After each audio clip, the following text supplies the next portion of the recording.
నమస్తే. తమిళనాడులోని కాలీవుడ్లో సూపర్ హీరోగా ఉన్నటువంటి ధనుష్, అలాగే ఆయన సతీమణి ఐశ్వర్య వీరిద్దరూ కూడా విడాకులు తీసుకుంటున్నట్టుగా కొన్ని సంవత్సరాల కిందట, అంటే 2 ఏళ్ల కిందట ప్రకటించారు.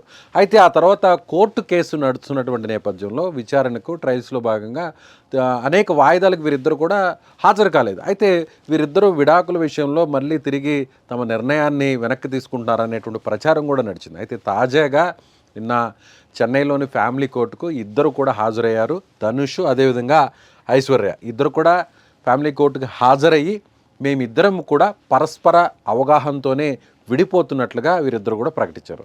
అయితే ధనుష్ అలాగే ఐశ్వర్య గురించి ప్రత్యేకంగా చెప్పాలి. ఈమె రజనీకాంత్ పెద్ద కుమార్తె. వీరిద్దరు కూడా ప్రేమించి పెళ్లి చేసుకున్నారు.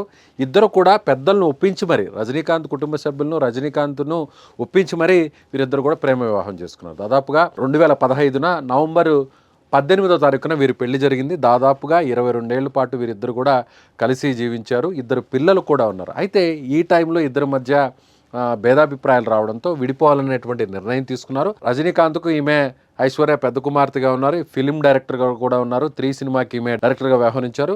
ఆ సినిమాలో ధనుష్ కూడా ఒక సాంగ్ కూడా పాడారు. వైదిస్ కోలవరి అనేటువంటి పాటను కూడా పాడారు.